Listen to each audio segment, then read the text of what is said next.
You recommended a book called Collision with the Infinite by a woman called Suzanne Segal.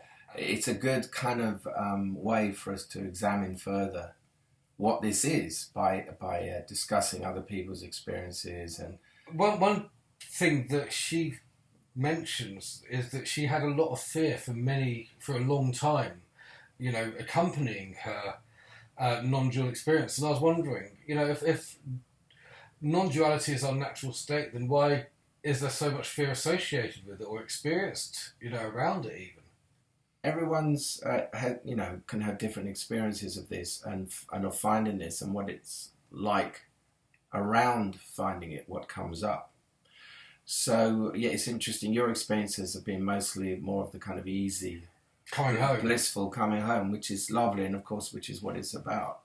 So what we're talking about here is, it sounds slightly weird, but is our relationship to the absolute. Okay, so we have to go back to how this began. So this began, and this began, and this began as the absolute. So you came, let's talk about you. You came from the absolute. You were the absolute. You still are the absolute. But you took a form and you became a person with a name and a story and an identity.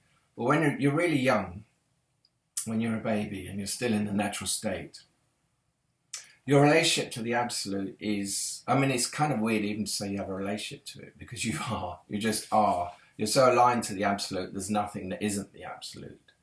And we've talked about this in the book. The baby looks out into the room and it sees itself. It doesn't divide. It doesn't say there's a separate being or there's a wall. It's all the absolute. There's no mind yet dividing. But of course, we develop a mind which does divide and name, and the expansiveness and the everythingness becomes separateness. Okay, but also it's about our relationship to love. So where I come from, the absolute is, let's describe it in human terms, as love. And we're born in love and as love, and we have a perception of that love. But the longer we're here, the longer we start to identify love in a form that's localized.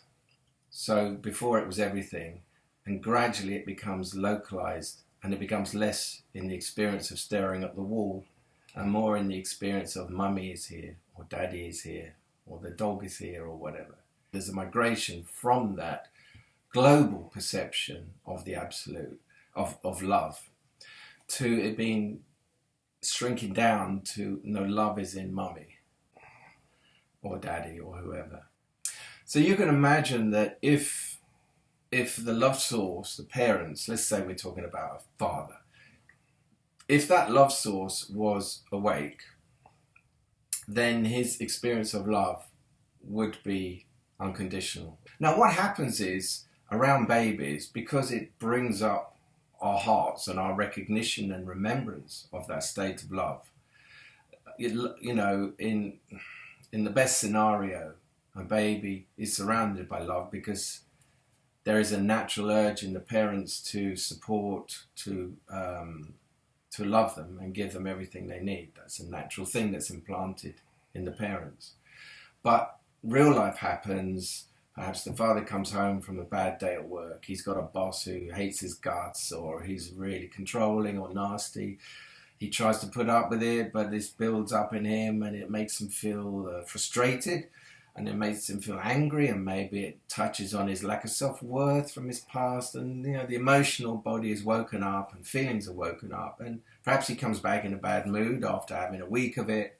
The emotions will come in, and the baby doesn't experience the love of the parent, but rather experiences their emotions and their, say in this case, this guy's frustration or even his anger. And I'm not saying he directly puts it on baby, but as long as there's emotion, the love is kind of obscured, like a cloud covering the sun. So the baby experiences a different experience with the parents where there's a lack of that love temporarily. So the love is basically conditional. That's what happens because we don't maintain the natural state. We don't maintain our ability to be open to the absolute stroke to love. That is what gets lost. I think that's pretty evident. So in the baby, there is this migration from being tuned to the absolute to basically like tuning down the width, the parameters, to love being perceived mostly in a person, in say, the father or the mother. And the absolute, the more that happens, that identification with being a person and having these needs of love outside oneself, the more the absolute, which was home, which was safety, can become a threat to this, because safety is now invested in this person and in this relationship. And the absolute, in some way, is outside of that. The absolute in terms of the everythingness and the nothingness. So in this way, the absolute, if there is issues of pain around losing love, so if we have experiences, now everybody has this to an extent because we all have the wound, we all have an experience of losing the love and the natural state. But, you know, in some cases that can be a pronounced thing. It can be, depending on how we take it or the actual events of how we lose the love, it can be devastating. We could have a parent who's basically depressed or not loving or who leaves for some reason. So the whole story of love being lost can be a very big factor. If that is the case, then you can see that with this migration from being fed by the love source in everything to a person, then the absolute, if it's invested in the person, then the absolute becomes a threat because it's like, well, it's not the person. I need it from there. At the end of the book that we mentioned, a co-writer, I think, says that Susan Segal suffered abuse as a child that was repressed and buried, and that he surmised that this was the root of the fear, that it was undealt with stuff in her emotional body and her story and her past. And she agreed with this. And I thought that was like, this was such an interesting point in the whole book. In fact, it's the point of the whole book for me, because on one hand, she has these openings, these free gifts, and one can tell, I mean, I can certainly tell by reading them, well, this is it. You can tell there's a taste, there's a smell, and yet she has this continual fear. So this is an important point, because what it means is that our perception of the absolute and of this is held back in the end. If there is an area that has been cut off and disassociated with, it's almost like we don't have the bandwidth to take it all in. And the light of this shows up the kind of dark of that. Anything that's unreleased. So it's almost like the system has to be purified of all those things. Now, I'm not saying that one can't wake up with these things, but it's a natural process that these parts that are partitioned off and not free are shown up by that light. And I think what seems to have happened in her case, and she seemed to agree with it, was that those parts were causing this fear.